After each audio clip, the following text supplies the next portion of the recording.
Hey Looky Loos, I'm Ashley Quinn, and we are here today to review Love After Lockup, Love During Lockup, Season 3, Episode 61, Big, Buff, and Incarcerated. My goodness, I only have one question for you guys. Did y'all see that? Oh wow, I know you saw that. And before we get all the way into it, go ahead and hit like, and don't forget to subscribe to the channel. Now let's talk about these new couples that they have on here, okay? So first up, we're gonna meet Haley and Dalton.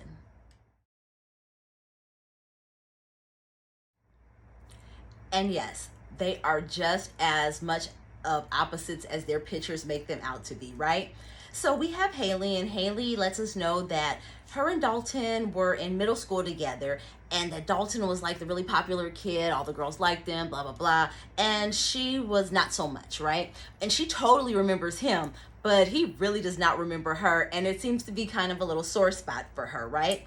She also lets us know that Dalton dropped out of school in the 8th grade, but as soon as he dropped out, he passed his GED, which means he must be a genius, right? Not the LSAT, not the MCAT, but the GED. So let you know a little bit about what's going on in Haley's mind. When we do meet Dalton, smells like entitlement, right? You can tell that he definitely comes from a rich family, definitely appears to be somewhat spoiled, didn't appreciate what he had, and decided to do whatever he did that landed him in prison, right? So now they're talking or whatever, and we go back to Haley, and Haley is on her way to her lawyers. Now, why does Haley have a lawyer, you may ask? Well, Haley was in a really bad car accident. I think it had to do with the drunk driver hitting them, and she was injured pretty seriously. And as a result, she received a settlement of $80,000. Now, with this settlement money, you would think Haley, who has a small child, would be putting that money away for college, or investing in him, or investing in herself, or just investing in a better life, right? Of course not. This is Love After Lockup. Like, why would we think anything responsible would be going on here, okay? No, Haley is actually spending her money to help Dalton, who has rich parents, get out of prison, right? So far, the lawyer says, well, how much, does this new lawyer that you're trying to get for him cost? And she lets us know that she spent $12,500 on getting this guy a new lawyer. Right. Like, that's a percentage of the $80,000 settlement. So she hands to her lawyer like his casework and his paperwork, and like the charges or whatever's on there just makes the lawyer let her know, like, hey, look, if you were my daughter, I would tell you to run. But does that detour Haley? Not at all, right? She's still full steam ahead. She also lets us know that altogether she's invested $25,000 in this situation. Yeah, not $2,500, $25,000. That's more than a fourth of her settlement money, right? And like I said, she could have been using that for a kid. She could have been using that to better herself. But no, she's spending it on Dalton. And yeah, all I can say is we'll see where this goes. Next up, we have another couple that involves settlement money. Like, damn, does everybody have a settlement? Where's my goddamn settlement? I could definitely use a settlement. You know what I'm saying? But anyway, let's go ahead and meet Gabby and Chris.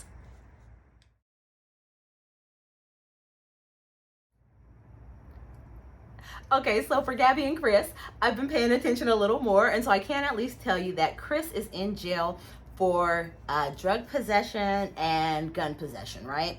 So we meet the two of them, and immediately we figure out they're very, very immature, right? But they're getting married, okay? We see Gabby, and she's explaining to us that, she used to be a man eater. She didn't take any men seriously, but then when she met Chris, she was just like, he's so handsome. And that he's so nice, and she liked the way he talked, and blah, blah, blah, blah, blah. And so she lets us know that basically she's ready to settle down. They're ready to have this great relationship, and they're getting married, and she's going to go look at wedding venues. So when she gets to the wedding venue, her mom gets there. They're looking. The people are asking them, how many people, this, that, and the other, let them know how much it is. And mom's just like, where's this money coming from, right? So that's when we find out that Chris has a settlement, right? Chris was in prison, and he was beaten by the guards so bad that he was awarded $150,000. Now, with this $150,000, he's given Gabby $5,000 to go out and get a ring. He's also given her basically a total of $60,000.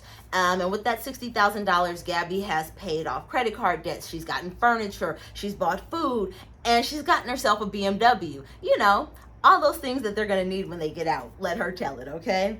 So we also find out how Gabby met Chris. And then, oh my God. So Gabby lets us know that her friend has a friend that was dealing with another man in prison. And her friend decided it would be really a good idea to hook her up with Chris. What the hell kind of friend is that? Like, are you kidding me? With friends like that, who needs enemies? So, like, what does that say about what your friends think about you, that your friends think that you would be a great candidate to talk to a felon, right? Reevaluate. We have to reevaluate. Anyway, Gabby's godfather, he also shows up, and they spend a little more time talking. And just the overall impression that I'm getting is that they're too young to be married. And not even that they're too young, they're too immature to be married. But we're going to follow them. We're going to see how this all plays out, right? Up next, we have Max and Tara. Here we go.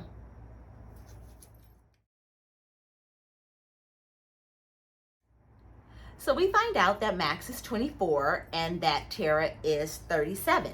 Max lets us know that he used to be a chubby kid, that he wasn't very popular, and that because of that, he really got into the gym and started getting really buff. And he has this like really, okay, I do love his skincare routine, right? Like this man really takes care of himself, okay? However, the super big, like muscular arms, I don't know, it was just very cartoonish for me, right?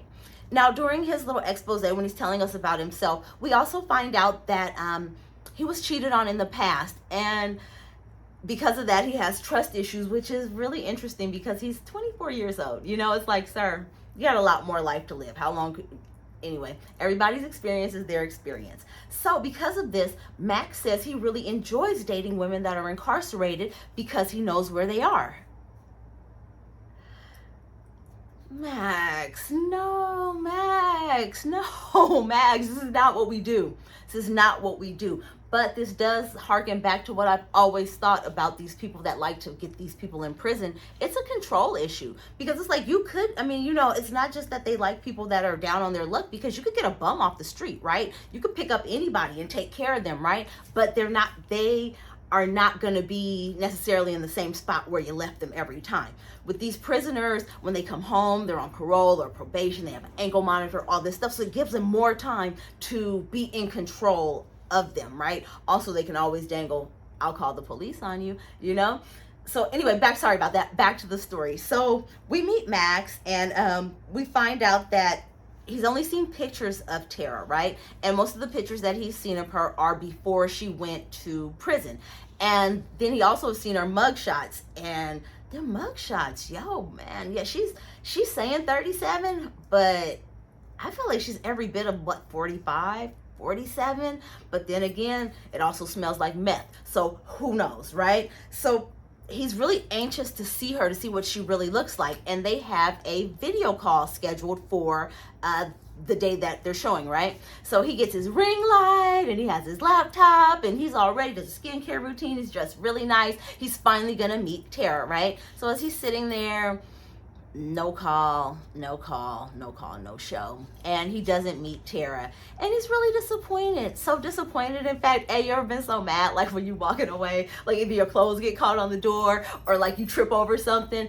That was Max going up the stairs. Max was terribly disappointed. But also Max, like, it's prison. Like, she could be on lockdown. We don't know what's going on. And he also did say that that is a possible issue. He's like, when they have an argument, you know, he's not able to just call her back so that they can work it out. He has to wait for Tara to reach out to him. So with Max, it should definitely be interesting. I don't know why, but I'm really picking up big mommy issues, big abandonment issues, and big trust issues. And yeah, it's not good for the psyche, but it makes for a great show, right? So that was Max and Tara. Next up, we are going to meet Indy and Harry.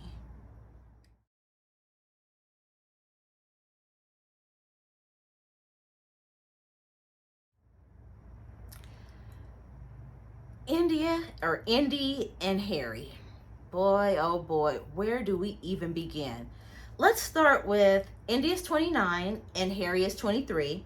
He's been in jail, I believe, for the past 4 years, and he's in jail for aggravated assault or aggravated robbery and kidnapping, right? Lovely young man. Absolutely charming, right? So we find out that they met on prison TikTok. WTF, what is prison TikTok? Like, prison has its own TikTok? So, yeah, I went and I looked. I did. I looked. And, man, they are having a ball in there. Like, are you fucking kidding me? They are having the time of their life. They got talent shows. They dancing. They singing. They're doing skits.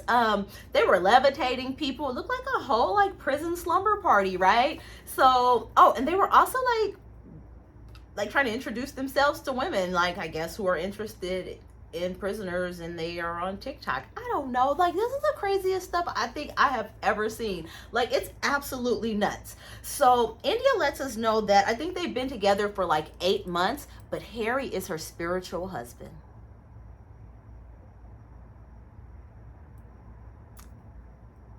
Moment of silence I just had. I'm sorry. Because what? Girl, no. We also find out that Indy has a psychic, right? That basically she lives her life by what this woman says. And I was just amazed. Like, here's the thing. I read cards, I read tarot, I have clients or whatever. But my clients, I don't advise them to live their life based on what I say, right? I give them the advice or the clarity that they're looking for, and then we move on. Also with Indy, is it just me, or does she not seem to be like all the way there, right? That's it. Like, I'm like, lady, why are you reading cards for this girl? And you could clearly tell, like, she ain't fully here. She not playing with a full deck. You know what I'm saying? Any elevator is not going all the way to the top floor. Girl, so basically the psychic proceeds to tell her that Harry's getting out in about a month, and that Indy's gonna be moving to Ohio, right? Or that she needs to move to Ohio, or something about Ohio, whatever. So now Indy has it in her mind that as soon as Harry gets out, that she's moving, but she doesn't necessarily know how to break it to her family, right? And with good reason. So when we find out, well, who is Indy's family? We find out that she has a 10-year-old daughter, or a 9-year-old daughter, that lives with her father. And she also has a smaller child that lives with her.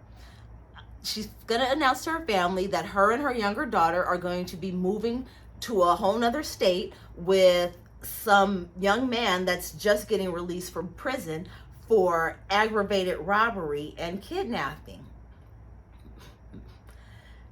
As a mom, let me just say, that's some of the most disturbing shit I've ever heard in my life.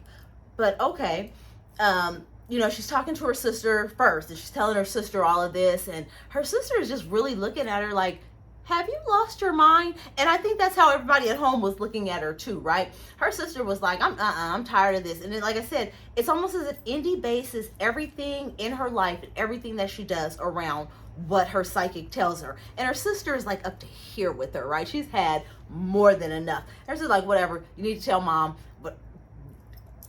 And I'm just like, whoa, so what's up with mom, right? Like, let's find out what's up with mom. So they have a family game night every week, and this is where Indy decides that she's going to make this announcement.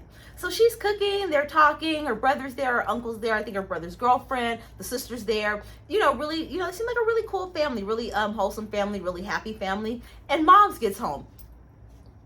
Moms is a bounty hunter, y'all. Like, Moms had her badge, she had the handcuffs, she had her all black with her boots on, like, and she's also a private investigator. So I'm just like, Indy, are you crazy? Like, have you lost your mind?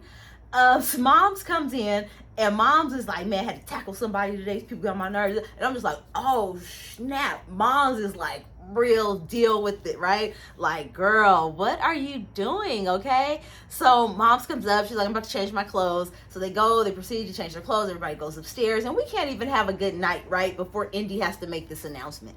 So she lets them know that, her and her small daughter are going to be moving in with some man that she barely knows, that's just getting released from prison after 4 years for like a pretty serious crime, right?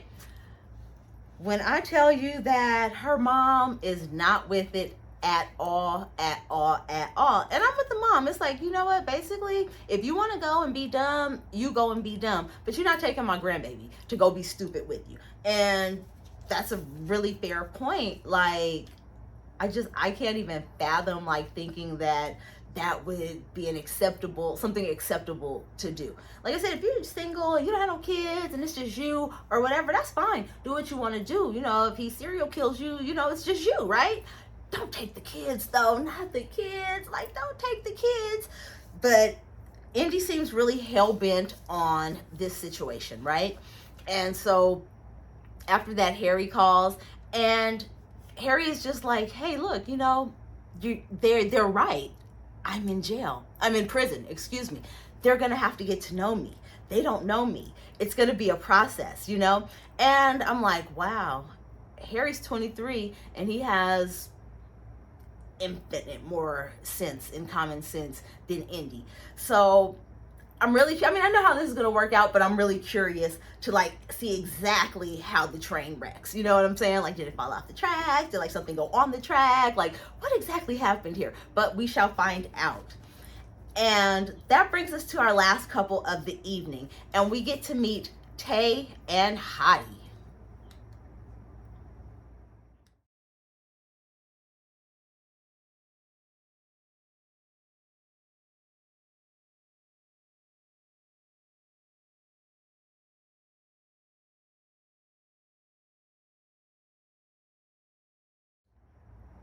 So we find out that Tay is a 32-year-old mother of three, look like three daughters. And I'm just like, what is with these women with daughters, like pursuing prisoners? Like, anyone with children, period. But like, especially like with daughters, like with young daughters, like you're pursuing men in prison. Wow. So anyway, we meet Tay, and you know, we find out that basically Tay only dates men in prison, right? Like, she doesn't like free people, right? She likes, I guess, much like Max, to know where her men are, right? So with that, we also though find out that Tay does have some daddy issues. Her parents divorced, her dad moved away, and he moved very far away. So the only way that she really communicated with him was over the telephone. That kind of long distance relationship, right? With the first man in her life, it was a long distance relationship. And she's basically reenacting that, but with people that are somewhat unsavory, you know what I mean? So Tay is dating Hottie, right? And the first thing I'm thinking to myself is like, yo, is this grown-ass man calling himself Hottie in the penitentiary? And I wonder how that's going over, right? Because, what, sir, whatever your name is, you should like just use that, right? So anyway, we find out Hottie is a local rapper, right? A 34-year-old local rapper who is in prison for drug trafficking. They've been talking for 8 months, and she's supposed to be going to go visit him today. So we see her talking to him on the telephone, and then like we hear like this other phone start ringing, right? Oh my God, y'all. Tay got a bad phone. And on the back phone is some other dude from prison that she's been talking to on and off for like the past 5 years. So this leads us into more information about Tay. Tay got a whole roster of prison bays, right? What she say, like 8 to 10, something like of men in prison that she talks to. Like, she got a chart, like a calendar, a chart, a vision board. I don't know. It's how she keeps track of them and to collect calls. And I'm just like, wow. What? What? Are you kidding me?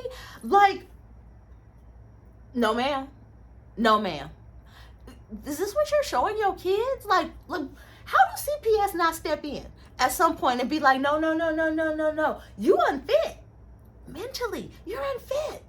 You just talking to dudes in jail. Like, you just the jail support system. You just a rest haven for convicts, basically. Oh my God, this show, like I said, is out freaking rageous, right? And just when you think, right, okay, this can't get any crazier, Tay proceeds to tell us how she's been getting all these calls from a block number where they call, they breathe, they hang up, nobody say anything. This has been going on. And coincidentally, when the cameras are there, finally, this person says something. And you want to know what they said? That they hottie girl. But I thought Tay was Hottie's girl. Turns out, Hottie's hot, right? Women want Hottie. So it turns out that Hottie may have another girlfriend. So Hottie and Tay are talking, and well, they weren't talking, they were definitely arguing. And the other girl tells Tay that he's just using her, and Tay's like, using me for what? Ma'am, like clearly you're paying for collect calls, like it's something called JPay, boxes or commissaries and all that kind of stuff. So it's just like, oh my gosh. So now they're on the phone, and she's like, I saw your number, and you made a mistake, and you didn't block me. And the girl was like, I didn't want to block you. And it was just like, whoa. And all this time, like, I'm just thinking, Tay's kids are in the house, and this is on speakerphone, okay? So Tay has the brilliant idea. She has Hottie calling in. She's gonna merge the calls. Yeah, that was just a big jumbled mess, and nothing came of it, right? Hottie ends up hanging up. Tay goes in the house. We don't know if she's going on her visit. We don't know what's going on. Like, when I tell you, I know what I watched, but I don't know what I watched. This show is absolutely bananas, y'all. We haven't even met everybody yet, right? There are still more fools to come and more foolish behavior to basically watch.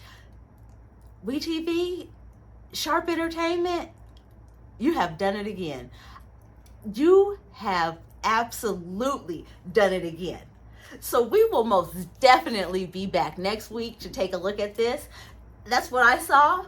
So please, in the comments, let me know what you saw. Maybe you saw things a little differently. Maybe you have a different take on it. I would love to hear it and continue this conversation. Don't forget to like this video and also subscribe. Thanks again, Looky Loos. Until next time, bye.